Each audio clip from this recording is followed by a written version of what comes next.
All right, we are good to go. So hello everybody and welcome to the May meeting. And today is my last day of being 48 years old. So it always happens the May meeting. It's always around my birthday. It's on the 21st. So why don't I feel sorry for him?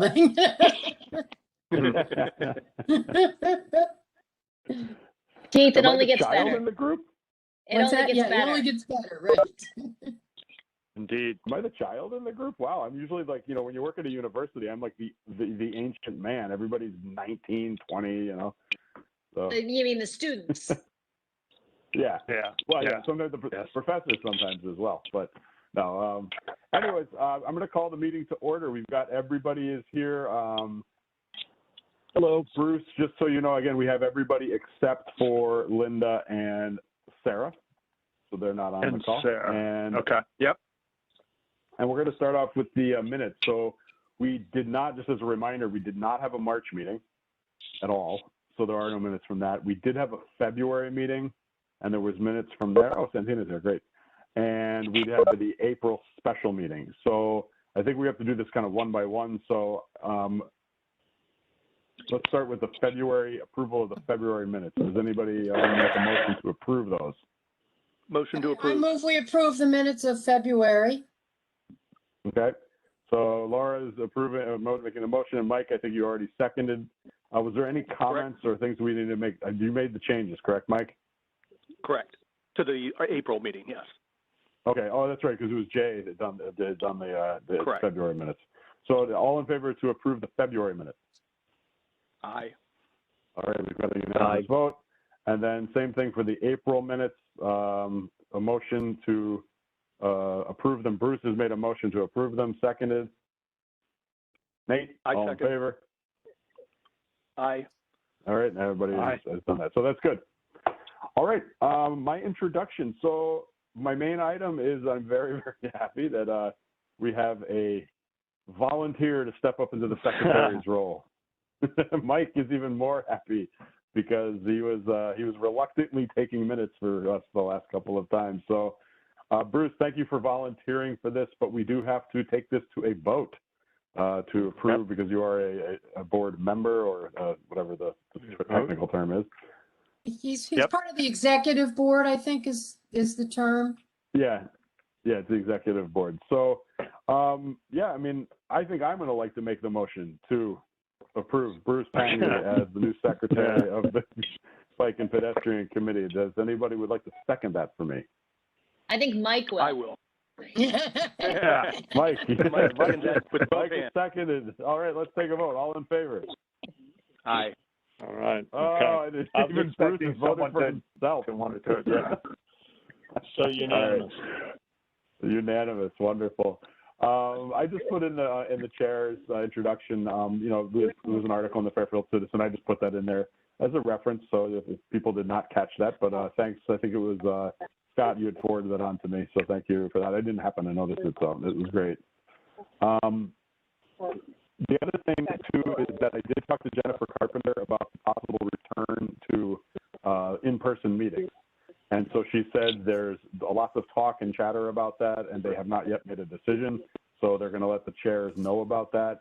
I also did receive an email from someone, I don't remember who it was, but they were asking, you know, how many people normally come to our meeting, how many members of the public, because I think they are going to be doing something along the lines of a Zoom type of, you know, or WebEx type of thing.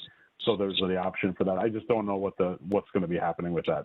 But I'm hopeful that we can get back to in-person meetings at some point in the near future. You know, things seem to be kind of taking a turn for the better. I hope they stay that way. And then, I'm just going to move right into the town of Fairfield updates. I did get an email from Bill. He unfortunately can't be here.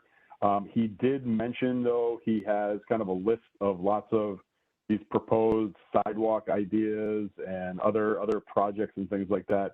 And so I think what we're probably just going to do is hold off on some of those. I did put in that Google Doc, I did share it with everybody as I sent the minutes out again.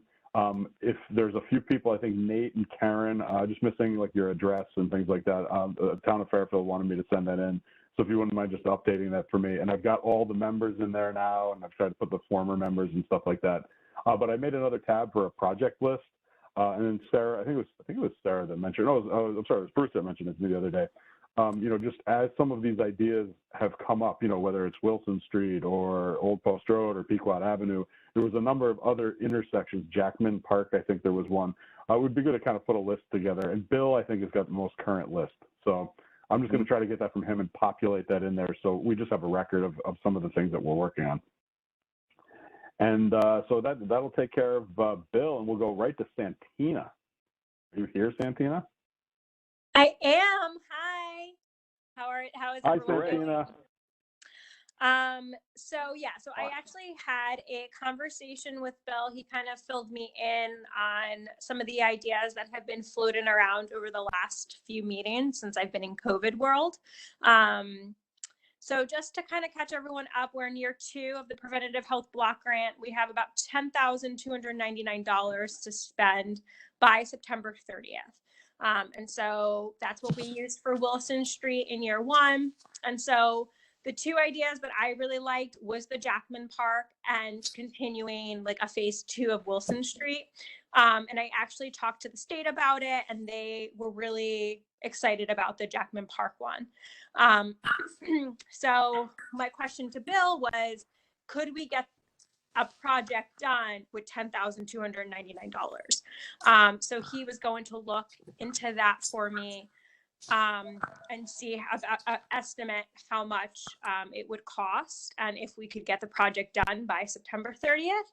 So I will touch base with him and see if he has any updates with that. But that's kind of where we left it. And that's it for me. Okay. Santina, I was just going to say, it would surprise me if they can't do, it's maybe 40 yards of a sidewalk. That's all it is. So I would think it would be possible to get it done, but I don't know what the costs are involved in it. Yeah, so I know he was going to go, I talked to him like 2 weeks ago. He was going to go walk it and see, like, get an idea. And in the meantime, I had talked to the state because we obviously haven't spent any funds yet. And so they just wanted to know if, like, some ideas were in the works. And they seemed good with either the Jackman Park or the Wilson Street continuation. So, so we'll see. I mean, maybe we'll have a little bit of money for both. I mean, I don't know what improvements for Wilson Street, if it would just be continuing or like another part of the area. But he was going to price that stuff out for me. So I guess my question is, I'd like to make a decision with Bill before our next meeting, just to kind of get things going. Does anyone have any strong opinions of not doing either of these projects? That thinks that the money could be better spent somewhere else? It's really not hard to know what the something else alternatives would be at this point. So, my only concern with Wilson Street, and I live near it, and I like things being done there, is I'm going to be worried if this committee keeps spending money in one place and other areas in town are not. Laura, that was totally the one thing I was going to say, is that Jackman Park is, half a mile from Wilson. The only other thing that was brought up in the forestry meeting yesterday was a proposal about a sidewalk near Birdcraft downtown. And, I'm not sure how big a space that is. Mary might be able to speak a little bit more about how much. Yeah. I mean, it's hard to know, but I did think it's another really good spot because that is an access area for the middle school and high schoolers that come downtown. So again, if we're talking about like making sure it's safe for kids on these roads, which we know are dangerous, which I'm sure is also an attraction to the state because why they would look at Jackman, this is another spot. And I was going to say it's also not a very big space. It's just connecting. Sloped. Yeah. Yeah. Well, I'm going to say it's probably the same distance as the Jackman. It's sort of about the same right? I mean, Yeah, I mean, if you're saying 40 yards, I would say it's even less than that. It's way less. I mean, that's my guess. I mean, because it's really, Jackman is just, it's just the literally this one side of the street doesn't have a sidewalk on it. So, the and park, you said that's near Birdcraft? The Birdcraft, yeah. Between Birdcraft and the school. Okay. It's not even, it's just between the driveway at Birdcraft and this other little driveway. It's probably like 15 yards. I mean, it's really minor because they already did a macadam between the driveway to the school to the interim driveway. Yeah. So I think it's worth looking at because it's another area in town, but it is right downtown and that street's really busy. The kids use it all the time. And they're building 90 units across the street, so there's going to be very busy. That's another reason. Well, then that might be a thing where we wait until year 3 then. You know, if there's already construction kind of going on, we wait. I don't know. I'll talk to Bill about it. Yeah, I think they're almost done with the construction. Oh, okay. Yeah, I think it's at that point, so. Okay. I will. Santina, one other thing. I just sidewalk cuts last week. Sorry, go ahead, Mike. I'm sorry, they were just building the sidewalk cuts for that new Anchorage project last week. I walked by there probably 5 times a week. Talking. I was just going to mention, Santina, I just shot you a copy of an email. I realized you weren't on it.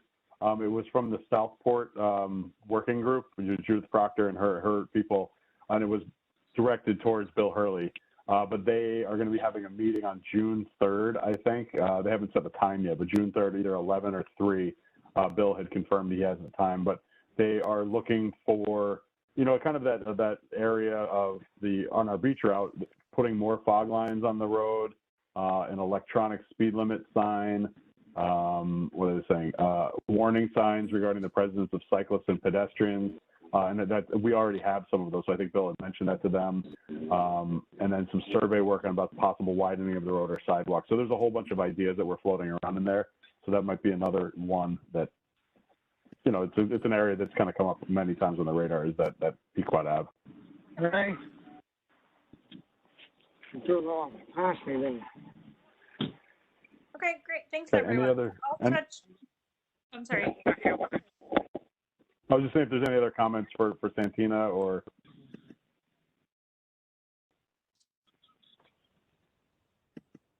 Okay, so I'll just say thank you very much for getting my daughter into the vaccination clinic. I appreciate that. So. Of course, and I saw Nate there too. I don't know if Nate's on, but I saw him too. Yeah, So he's there. it was nice to kind of see everyone through the clinics. But yeah, so I will touch base with Bill, and then hopefully we'll just send you guys an email, let you know like a status update. Like I said, the funds need to be expended by September 30th. So I do want to try to get this done as possible. But thanks everyone for the suggestions. I really appreciate it. Thank you, Santina. Thank you. I did reach out to Officer Wickman. Again, I didn't hear back from him. So unfortunately, I don't think we'll have any police presence. Karen, go ahead. I was just going to say, but I did reach out to the head of safety about trying to do some Instagram posts, and he got right back to me. He's totally behind it, and they will be doing some things. So we have that. Great. Can you just give a summary of like some of the Instagram posts that you were thinking of? Well, I just said to him, you know, looking at the, you know, keep 3 feet apart, you know, the just be basically. I discussed the things about like knowing which side to walk on, which side to bike on, just those basic things that if they could do some posts, that would be helpful. And he was in agreement. Hey, Karen, if you want to send that stuff to me too, I'd be happy to put it on the health department social media as well. It'll be a nice little break from COVID world. Okay, maybe I'll do something where I'll connect the two of you guys too in an email. And so maybe we can do something, you know, together. Absolutely. Okay.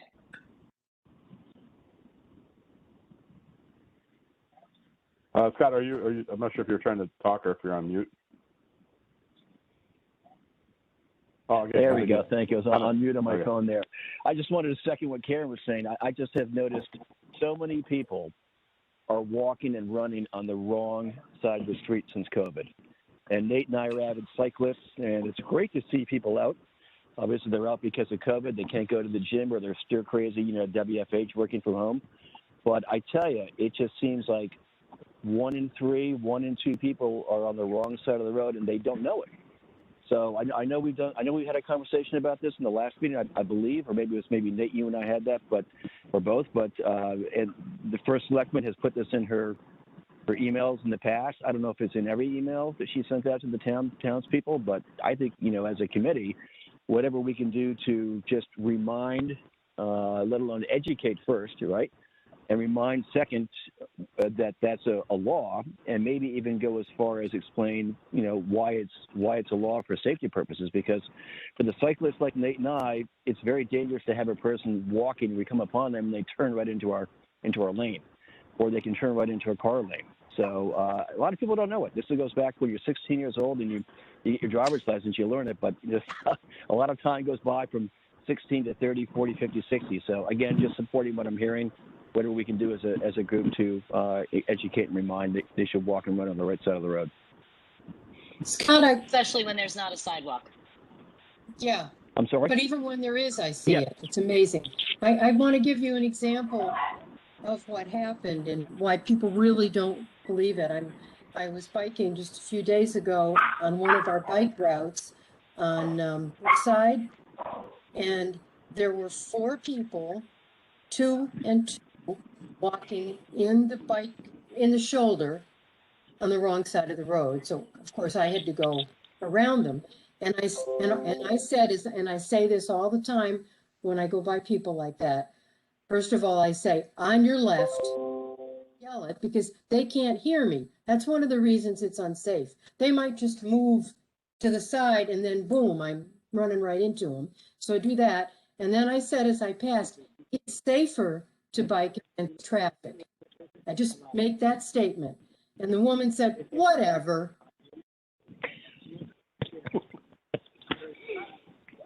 Well, what I'm going to suggest, maybe Scott, this would be an opportunity.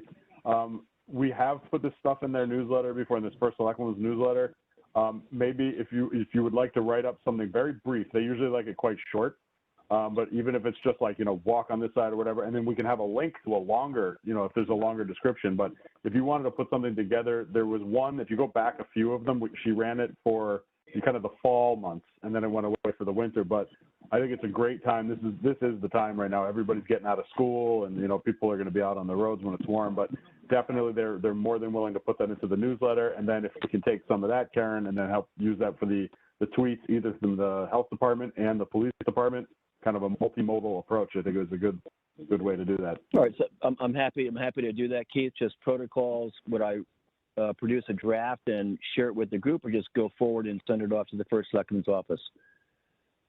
Yeah, usually what we would do is, we would look at it kind of together. I'd usually be the one that would send it, or, just kind of, so it kind of comes through me as the chair. But what I would recommend doing maybe is working with maybe Nate and Karen, and just kind of get what you want to say and edit it and send it on. I can also send it out to the group once you put it out and just say, does anybody have any comments? And then when we're good, we can send it off. Fair enough. And Karen, as good. far as the social media posts, when we post anything, us, PD, fire, the first select woman's office has a really good system where we tag everyone and everyone reshares it. So I'm sure that her office, whether it's Fairfield, Connecticut, or sometimes her own social media, I'm sure she would be happy to share that information as well. Awesome. And maybe Karen too, if we can get even like a quote from the police department to say, I don't know, something about the law or something like that. That might be powerful right in itself. Yep, thank you. And I would like to ask the police department, I don't know if they would do this, but if they would occasionally, when they're not busy, stop and tell people that they're walking or biking on the wrong side of the road, particularly the pedestrians, because it's easier to stop and talk to them and explain to them that it's wrong. But they probably won't, but I'd like it if they did it, because they command authority. Yeah, well, I mean, I read an article, I guess it was Westport, but it was on Long Lots Road, and they set up a trap for commercial vehicles, basically. But, it was one of those things because it was, no through traffic type of stuff. And then people were using that instead of the post road. So again, I mean, we can always bring this up to the police. Maybe it's one of those things that can be done by down by the beach, down in Southport, some of the areas where you're going to have a lot of people, and just, you know, kind of reminders, especially as the beach parking lots get opened and start filling up. So we can always ask. Yep. I think they have a Karen, way to broadcast things from their vehicles. You know, they could broadcast as they're rolling down a street with a lot of people walking on the wrong side of the road, that pedestrians are supposed to walk in traffic. That they could, you know, instead of stopping somebody.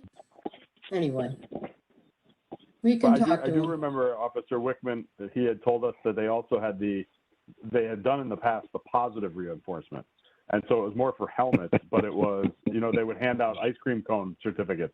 And I think that some, you know, like 16 Handles and Dairy Queen and a couple of the other local places gave the police, you know, coupons. And when they would see a kid riding with their helmet on, you know, they would give them an ice cream cone ticket. It could be also the same thing for walking, or, you know, on the same side, especially for the children, you know, because that's sometimes they can just be just as bad. I see them up and down Duck Farm Road all the time on their scooters and things like that in the wrong places. So, all right, well, let's kind of keep moving on. I think we're going to go to the report on the financials. Laura, you had some financial report, and then on to the Walkability Study webinar from Smart Growth America. Yes, I haven't given a financial report in over a year or two. We now have $615.45.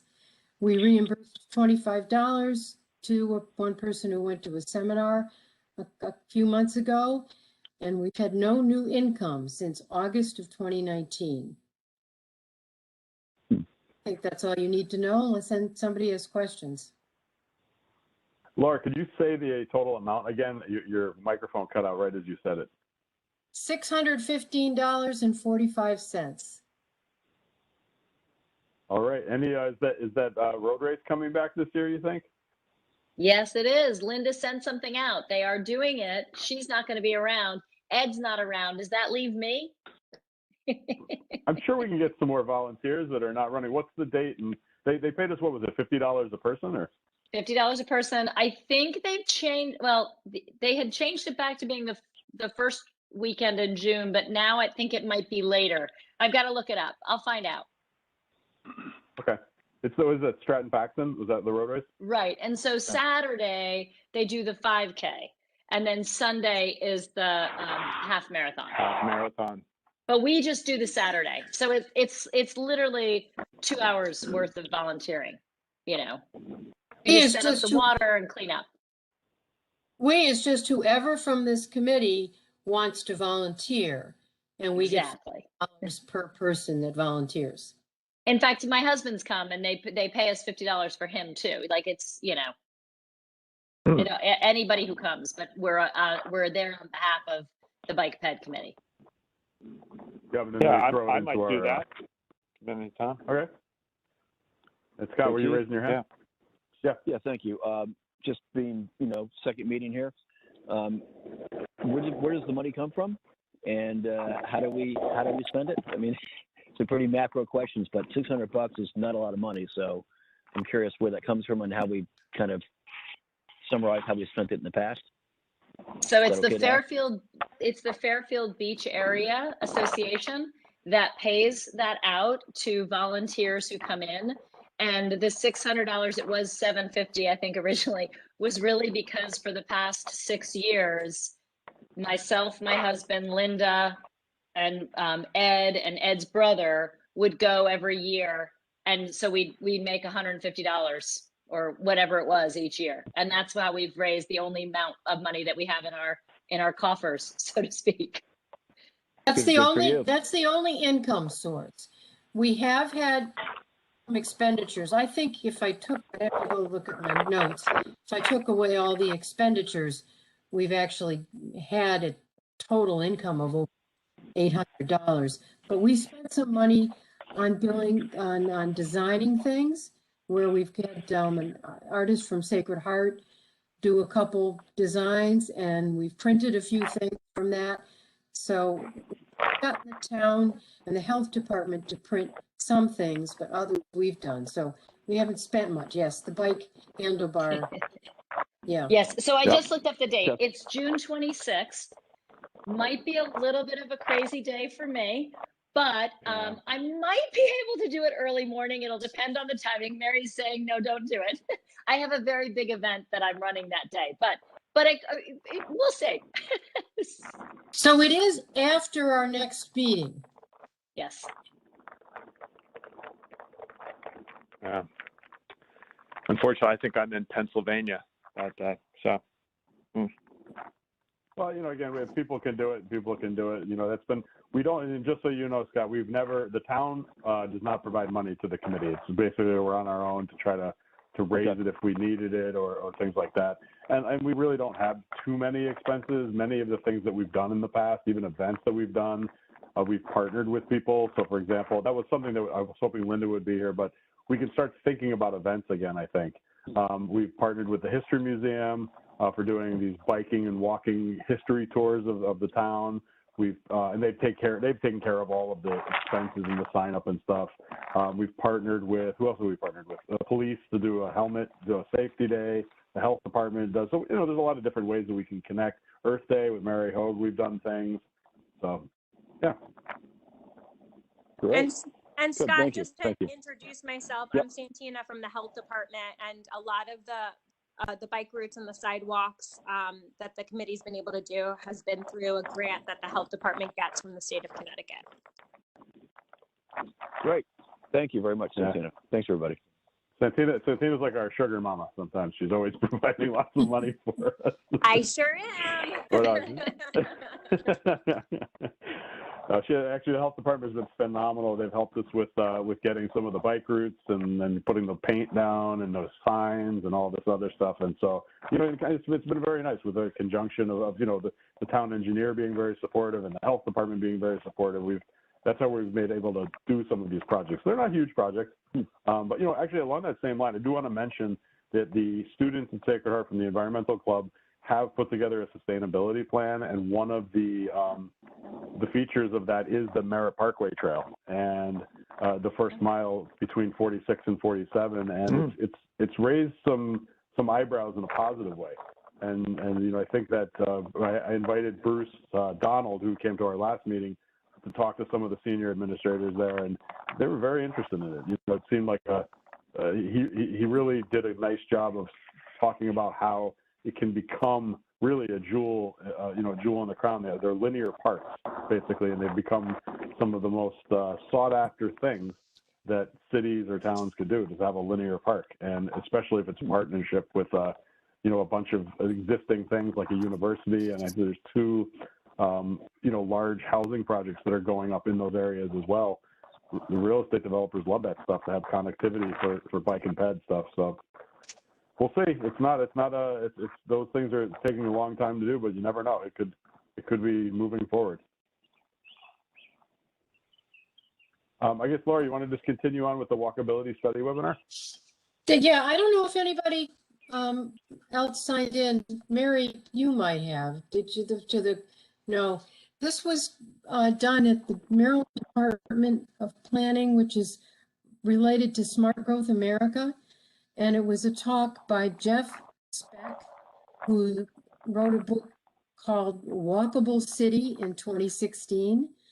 And I have to admit, he was pushing his book, but he's fairly well known and has some good ideas. What he does is he goes around the country and will do a walkability study in a city. And he does only cities because he wants to make it, he has to do a whole rerouting all the streets, the grid, so that this street might have bicycles and this one might have fast cars, and you might take parking off of this one, etc. But he looks at all of the streets in the downtown section and analyzes them for walking. He has software to how to do this by yourself. He only goes to cities that are willing to put up bucks to actually make changes, and he has some way of that. But it was interesting, the things that he showed the webinar, and I think I could send a link to it. I think it's available to view online. What he did at this webinar was Mobile, Alabama, and he showed what he changed in that downtown area. I'm going to read 10 safer downtowns. No more driving lanes. In other words, if you don't need of traffic, cut it down to 3 or 2 or whatever. Lanes of proper width, few one-way streets, continuous on-street parking, not broken here and there. That's confusing. A useful bike network, fewer center lines, more parking strips and bike lanes, few metrics. That's slip lanes at a corner. Instead of a straight T, you cut it like, you know, getting off an intersection. The slip lanes are dangerous for cyclists and pedestrians to navigate. Few sidewalk curb cuts, no traffic signals that could be a 4-way stop, and proper crosswalks and beacons. But there's lots of variation, and let me see. He's got a couple of TED Talks. He's got a website, jeffspeck.com. And one thing that he said somewhere in here, I'm not reading all my notes, I don't want to take too much time, that I wrote down, is front angle parking is dangerous for cyclists. There's lots of crashes. And that's what we're going to have in front of Mayone's in the 4 corners. Right, Karen? You're on mute. Karen, you're on mute. I know, sorry. Yes, sorry, Laura, I'm that not sure is if you have papers. Oh, I was just going to say, that's Laura, I'm kind not of sure what's if you have papers near your microphone, but there's a lot of feedback what? coming from your microphone. I think there's a lot of feedback coming from your microphone. I'm sure you have papers next to it or something, but I'm hearing a lot of, it's hard to hear you, Laura. Well, I've got papers in front of it from them. Is that any better? I'm not Is it sure. any It's better? a little bit hard to hear sometimes. I can't explain what's going on. This doesn't normally happen with my setup, so I don't know.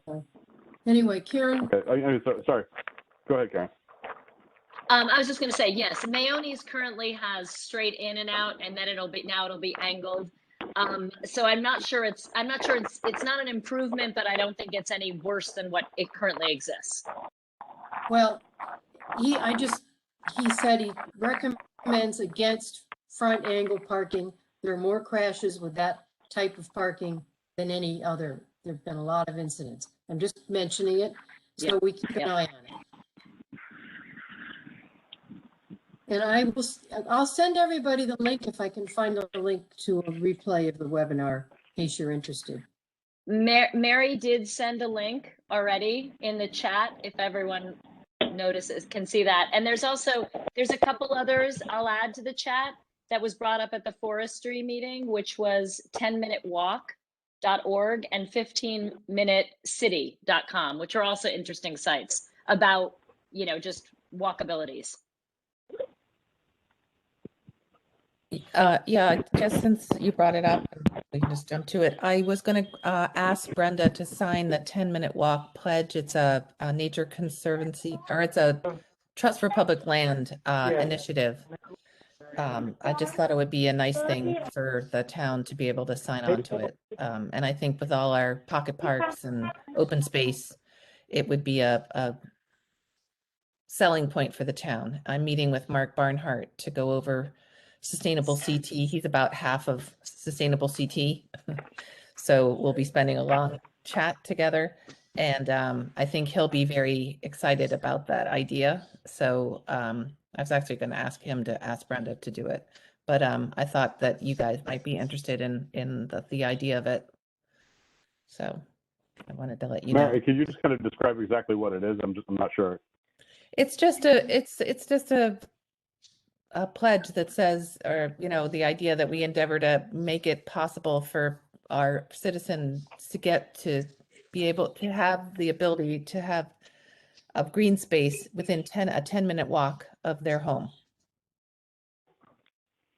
So if they're not within 10 minutes of an open space area, we'll look to make a pocket park, which is what Forestry is trying to do. So.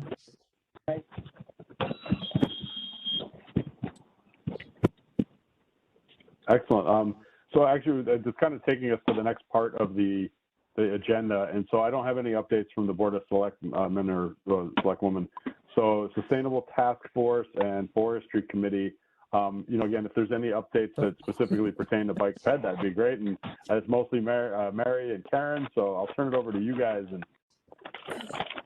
I mean, Mary's here. She can speak on both so easily. They're both me, but yeah. So Karen was at Forestry, and the Sustainable CT program. For those of you who don't know what that is, it's a certification program for municipalities. It started in 2018, and Fairfield was one of the first towns to get certified. We got the most points in 2018, so kudos to us. So we got the highest level. It's still the highest level. It's silver. So it's a 3-year certification cycle. So we have to get recertified. So that's why we're working again with the town group. The way I describe it is it's a documentation program similar to like LEED certification for architecture. It's heavy on documenting of what you do. So there are some things we often work with the staff and civic organizations and town committees to take some action to get us over the line, but usually it's just documenting what we've already done. So we get a look back of 3 years and we say, this is what we've done over the last 3 years, or this is what we've continued to do over the last 3 years in terms of sustainability. So there are 13 action areas is what they call them. Equity is embedded in all of them. We are required to do at least 3 equity toolkits, they're called, which is sort of a stupid name, but 3 equity items, actions. We can do up to 5 that count. We have to have an action item in every area except the homeless one, because that's new, so that we're going to do that anyway. We're working with Carla. So not to get into the weeds, but we have to have something in all of them. Transportation is in one of them. So we're hoping to work with you. Last time, Complete Streets, you were just completing that and it hadn't gotten before the Board of Selectmen. You guys, I guess, got that meeting onto the meeting agenda right after we were able to submit. But we got all the points for it because they knew we were going to get over the finish line. So thank you for all the great work on that one. That was amazing. If there's anything that's happened since 2018 that we can say these are the updates, that's the kind of thing that I need to tell them that's been happening. So any improvements, any new bike routes, any new things that's happened, any new sidewalks, that's the kind of thing that I need to get from you guys. The other thing to let you know, and because I know some are new, is that this year, 2020, we completed the town's first sustainability plan.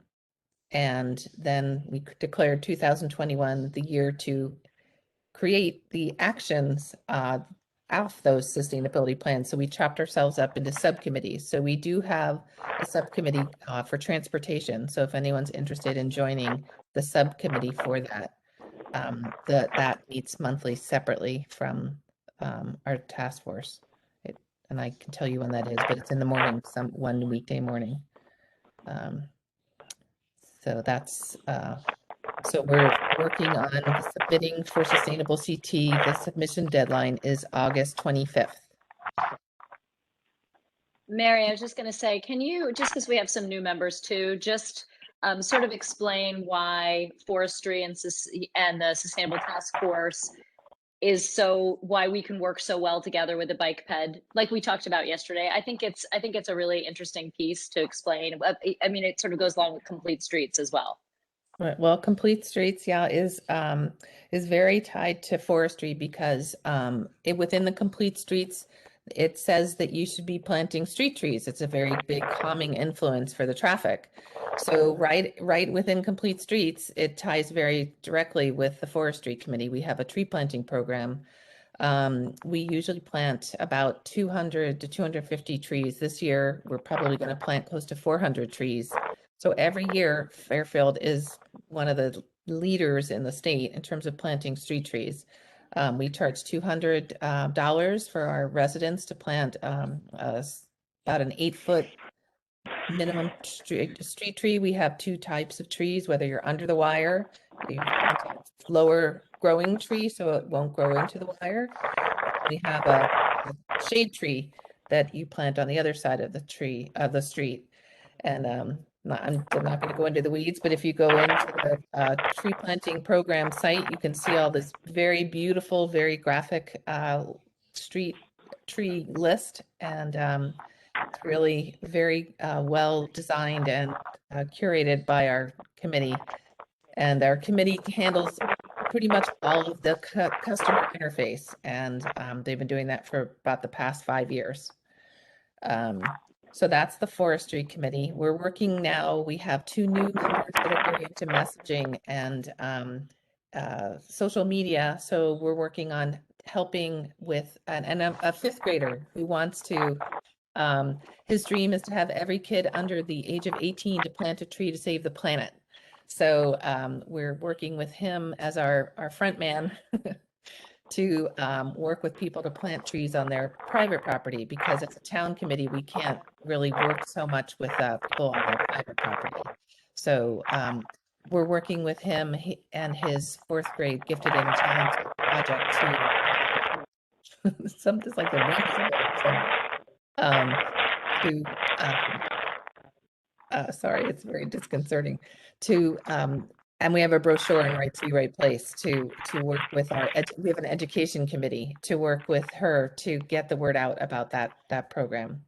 And then for Sustainable CT, I'm sorry, for Sustainable Fairfield Task Force, we have that whole transportation component. And Scott Thompson, our former chair, is a big Jeff Speck fan. We've been hearing about him talk about Jeff Speck forever, who Laura was just talking about with the webinar. And we have a Green Wheels Expo every year, and we always have electric bikes there. And we really are big proponents of talking about alternative transportation.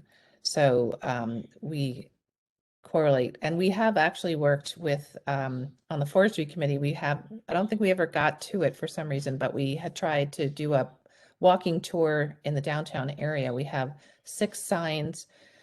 The Forestry Committee has 6 signs in the town green, Sherman Green, up to Birdcraft, about trees in the urban forest, it's called. And we were going to do a tree tour, a walk with you guys. And I don't know why that didn't happen, but that got canceled at the last minute. So there's a lot of correlation between Earth Day and alternative transportation and just sort of green thinking that we all kind of work together on. So we have liaisons that we all go to each other's meetings.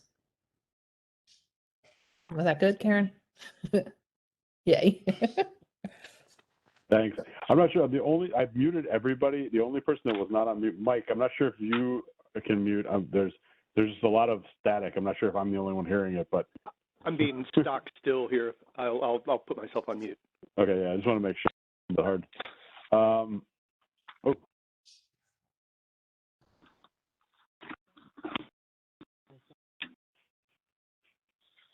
Okay. Did everybody hear that, or is that just me again? There's also muting Okay. Again, like I said, these meetings are very complicated. I have to call in and record and use voice and then connect to it's a lot. Anyways, but yeah, thank you very, very much, Mary. I think Linda going to be part of the transportation subcommittee? Do you know, or?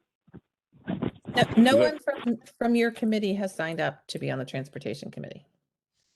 Okay, so I'll put it out to anybody if you're interested in joining the transportation subcommittee of the Sustainable Fairfield Task Force. Please contact Mary Hogue. How is that?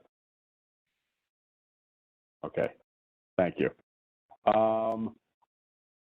Again, I was just going to go through some of these other items. The Pequot Avenue Study Group is going to be having a meeting hopefully on June 3rd to talk a little bit more about some of their ideas for that. I have not heard anything else more on the Old Post Road or anything like that. I do have to mention to Bill, I did notice they repaved some of the areas down by the beach, and they have not put the fog lines back on.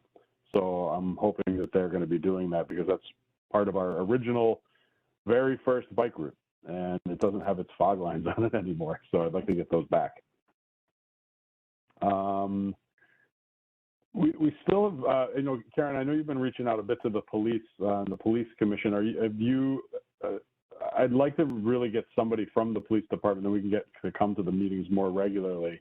If we're going back to in person and Officer Wickman's able to come back, that'd be great. But I'm not sure if anybody has any connections with others on the police force that would be interested in attending.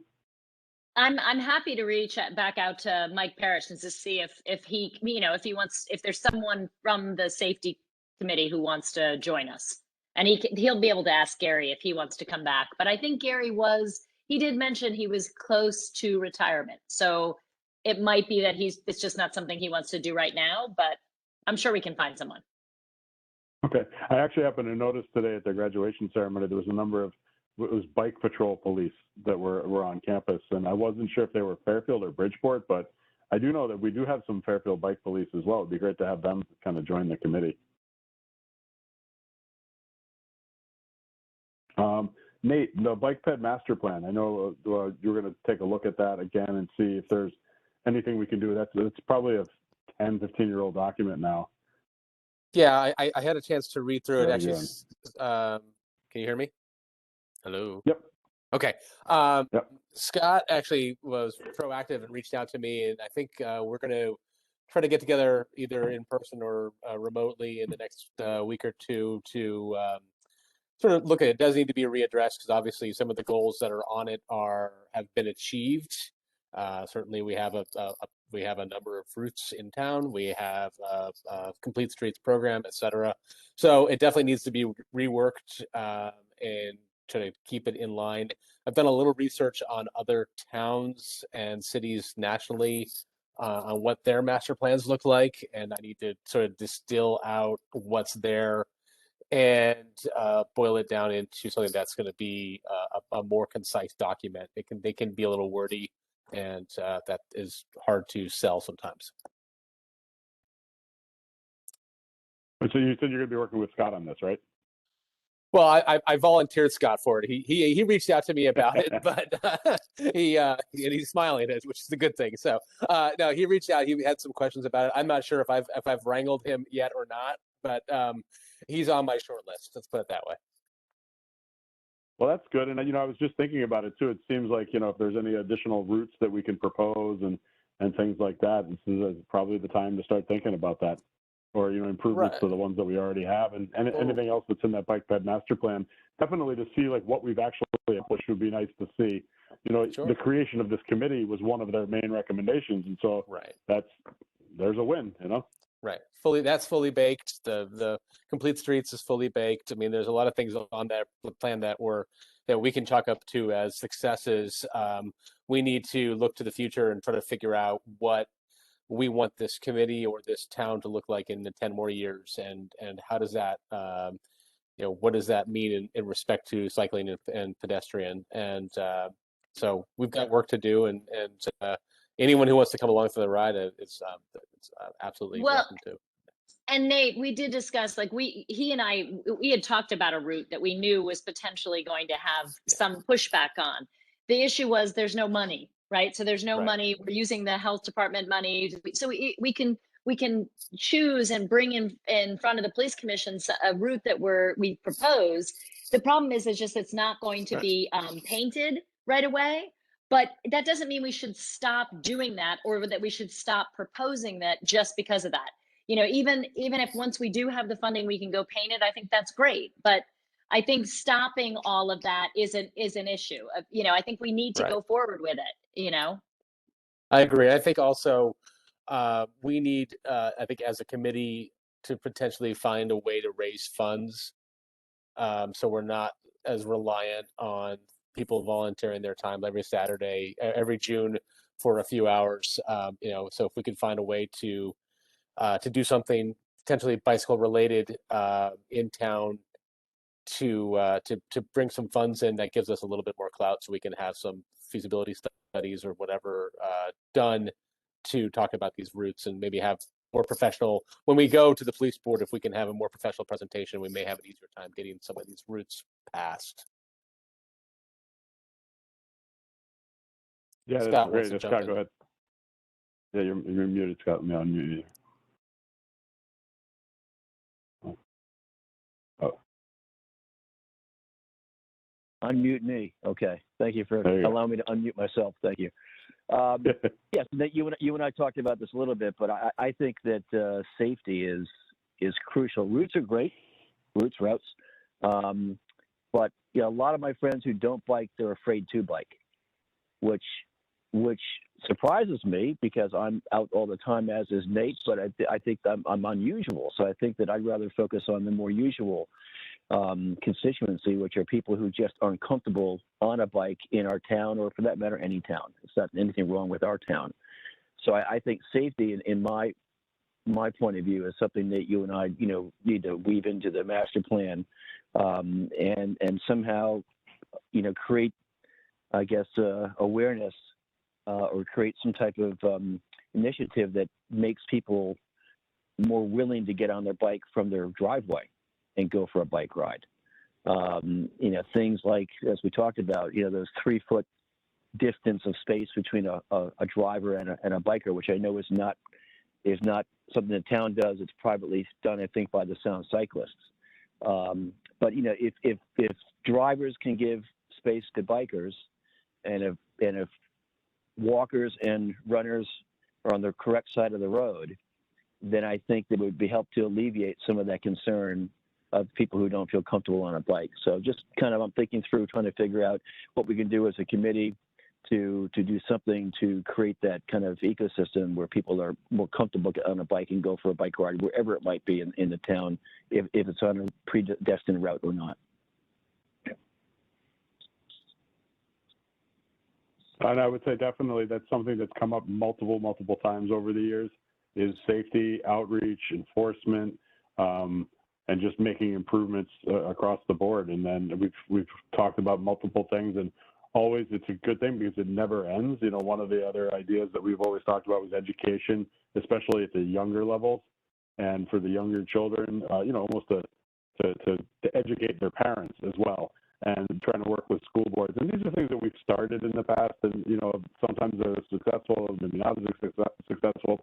But the thing that will always happen is there's always going to be new children coming into these grades. So it's an ongoing type of thing. So yeah, any new ideas, please, let's you know, I think that's what we're going to have to, hopefully as we start getting back into in-person meetings, it's a little easier to discuss this stuff sometimes, and form some groups where we can get together in smaller groups and then come back to the committee meetings with, here's some of our ideas, here's some of our plans, and move forward that way. So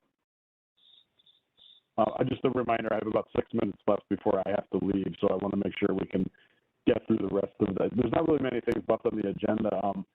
Laura, I'm not sure if you had any updates from either economic development or POCD. I'm not sure if those were you already working on.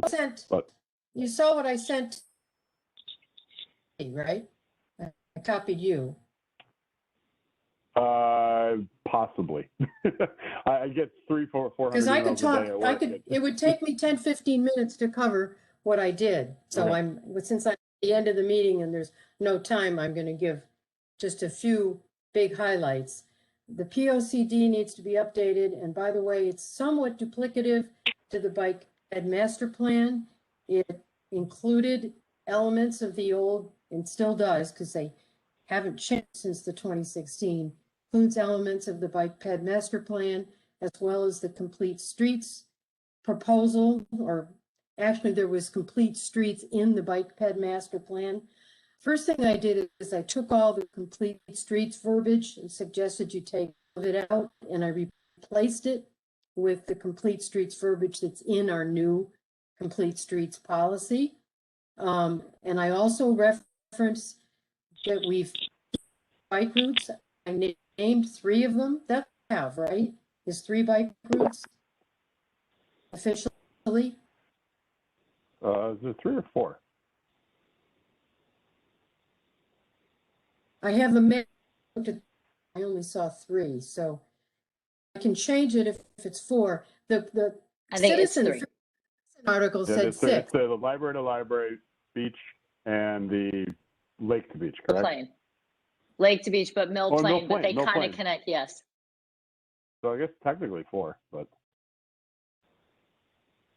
I'll check with you, Karen, and I'll add the 4th one. Yeah, Laura, it's really sort of 3. What we did is we connected Mill Plain to the beach Right. area. So it's really 3 official routes. Yeah, but the article in the Citizen said we had half a dozen, so I don't know where that came from. But anyway, I also mentioned to Emmeline that there has been no update to the bike ped master plan, so I didn't make any changes to the verbiage on that. And then I went through section by section if I found things that I thought needed to be updated or mentioned. And the biggest thing that I found that was a problem was there was very little comment about upgrading sidewalks in many areas of town. There was a little bit, mostly downtown. There was only mentioned downtown, what do you call it? The signaling that needed to be upgraded. And I said there are other areas in town that could use that kind of work. There's areas that could use sidewalks, and that more of those should be identified. And I have a problem with the fact that in numerous places they talk about putting in bike and pedestrian paths. And I asked the question, so are you willing to take private land to put those in? Is that really something this town is intending to do? I've never seen any indication. I said it's a great thing to do, but you have to be willing to take private land to do that. And she hasn't responded to anything. So anyway, I spent quite a lot of time. I probably put in 15 hours on this. So that's my 5 minutes. Thank you, Laura. I appreciate that. I know there's a lot of work that's going on with that. Bruce, were you going to say something? It looks like you're on mute. Oh, you're on mute.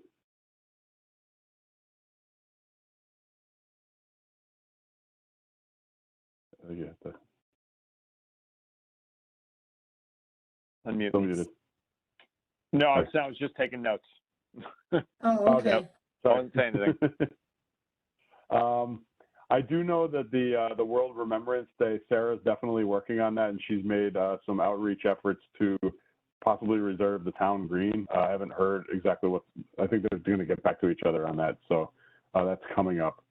Again, I do apologize. I just have something else going on tonight at 7, so I don't think I can keep the meeting going because I'm technically the town of Fairfield. So I don't know. Yeah, I guess I can stop the recording and I can just give somebody else the hosting rights, but I don't know if everybody is okay with ending a bit early tonight. Yes, okay? go enjoy your birthday. Motion to adjourn. That's tomorrow. But all right, guys, well, I appreciate it. I guess we just have to make a motion to adjourn the meeting. So anybody want to make a someone motion? did. Who was that? Mike. Is that Mike? Mike has made a motion to adjourn. Seconded. Nate seconded. And all in favor? Aye. All right. All right, I'm just All going right, to see stop you the all next recording really month. quick.